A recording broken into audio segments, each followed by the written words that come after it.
La chute de Terra Luna a-t-elle été préméditée? C'est ce qu'on va voir dans ce point de marché. C'est assez bien résumé dans cet article du Cointelegraph qui révèle que 3 jours avant la chute de l'UST et du Luna, l'entreprise Terra Luna a fermé 2 bureaux en Corée du Sud et qu'ils ont acté la dissolution du Terraform Labs Korea Corporation qui est leur entreprise en Corée du Sud. La fermeture de ces 2 bureaux en Corée du Sud a eu lieu le 4 mai et la dissolution de l'entreprise a eu lieu le 6 mai. C'est assez étonnant quand on voit notamment le graphique de l'UST. On voit donc que le 6 mai, tout allait bien pour l'instant. 7 mai, ça allait. On était toujours peg au dollar. Mais on voit que 3 jours plus tard, on a eu ce début de crack. On est passé de 0,99 à 0,77, donc énorme crack pour un stablecoin. Donc c'est assez étonnant ces dates avec cette fermeture de bureau 3 jours avant. La dissolution de l'entreprise 3 jours avant ce crack, c'est quelque chose d'assez étonnant pour l'entreprise. On a le fondateur Do Kwon qui devra faire face à des accusations en Corée du Sud et on en saura sûrement plus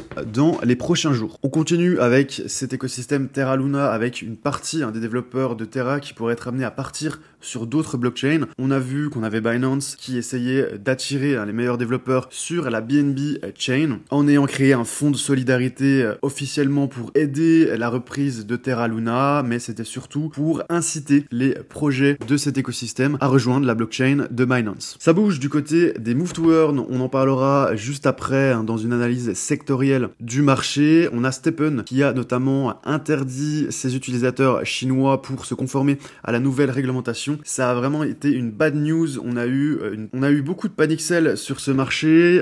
Beaucoup sont en train de dire que le château de cartes du Move to Earn est en train de s'effondrer, notamment avec la tête d'affiche GMT. On va voir ce que ça dit graphiquement. On voit que le token vaut désormais 1 $. On a perdu plus de 75% depuis le point haut qu'on avait atteint 29 avril 2022. Ce qu'on voit surtout hier, c'est qu'on a cassé ce niveau de consolidation au niveau des 1,11 avec une grosse bougie rouge avec beaucoup de volume. On a encore ce niveau qui correspond à la panique qu'on avait eu notamment sur le Bitcoin et sur tout le marché le 12 mai. Donc pour l'instant ça tient, on a rebondi, mais on est quand même à 75% de baisse.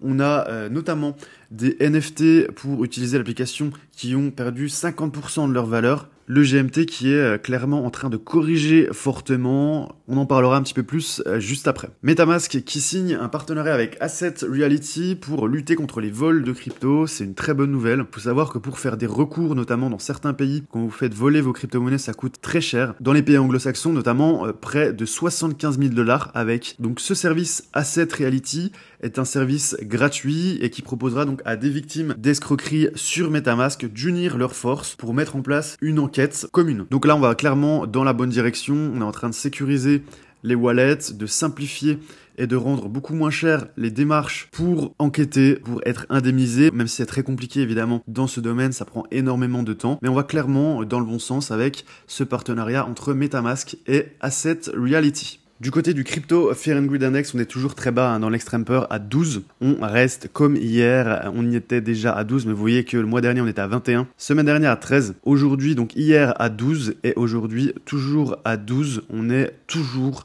dans l'extrême peur, dans l'expectative. On attend ce qui va se passer par la suite, mais tout le monde a le sentiment qu'il va se passer quelque chose. Sur 24 heures glissantes sur le Bitcoin, on est quand même à 2,9% de hausse à 29 000 $. Ethereum plus 1,3% à 1800 $. Et on a un top 10 relativement dans le vert. Polkadot à plus 6,8% et XRP plus 2,6%. Je voulais vous parler un petit peu des secteurs. On a beaucoup de secteurs dans le rouge sur les 7 derniers jours, la plupart des secteurs sont dans le rouge. On a quelques exceptions, notamment avec le secteur des Exchange-Based Tokens, c'est ces crypto-monnaies, notamment Binance, de FTX, des gros échangeurs centralisés qui sont dans le vert à plus 0,9%.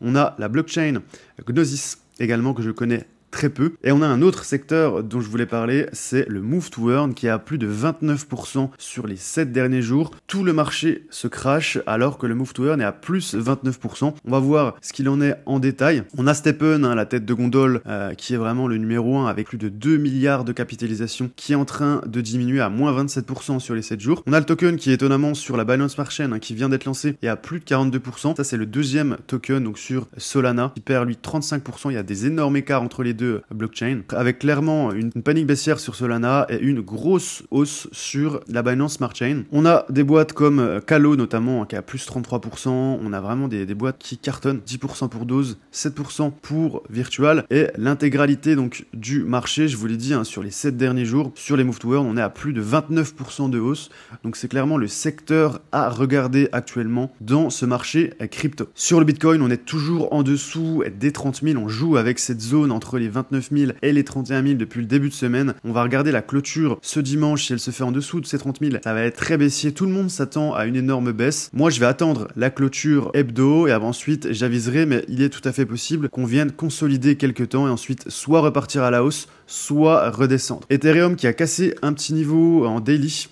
On a eu une petite baisse sur Ethereum récemment, je vais vous montrer ça. Donc on a ce petit niveau de consolidation qui est tombé hier, on avait au niveau des 1800, grosse bougie rouge avec pas mal de volume, mais on a le niveau du 11 mai qui est venu nous aider pour tenir. On a eu pas mal de rachats qui étaient au niveau des 1804, ça c'était le jour où on a touché les 25 000 sur le Bitcoin pour vite remonter, on a eu une panique un petit peu sur toutes les cryptos. Et bien ce niveau pour l'instant il fait office de support sur Ethereum. Le VIX pour les actions, on est en train de redescendre, on finit la semaine avec un petit peu moins de volatilité, avec des marchés en légère hausse, on est à 26 sur le VIX, et sur le Nasdaq, on a une journée de respiration, même une belle petite bougie verte pour l'ouverture, on est à plus 2,8% sur le Nasdaq, mais on est toujours en dessous de ce niveau qui correspond au point haut qu'on avait atteint le 31 août 2020, donc pour l'instant mon scénario, je crains un petit peu, c'est qu'on remonte, qu'on vienne retaper sur cet ancien support qui agirait comme une résistance et on ferait un petit throwback par dessous, on viendrait retaper par le haut et ensuite redescendre pour atteindre les 11 000, ce serait mon scénario sur le Nasdaq. Ce serait un moment de vérité clairement pour le Bitcoin, voir s'il continue de suivre le Nasdaq ou s'il commence à se transformer en une valeur refuge. C'est en cela que les prochaines semaines vont être vraiment passionnantes. Voilà pour ce point de marché du 27 mai, pensez à mettre un like si vous avez apprécié cette vidéo, pensez à vous abonner si c'est pas encore fait et à télécharger le guide pour investir en période de crise. Il vaut normalement 199 €, c'est une formation vidéo d'1 heure dans laquelle vous allez découvrir comment investir dans les actifs financiers qui profitent de la crise. Je vous l'envoie gratuitement, vous avez juste à rentrer votre email. Merci à vous, je vous souhaite un excellent week-end et on se retrouve lundi.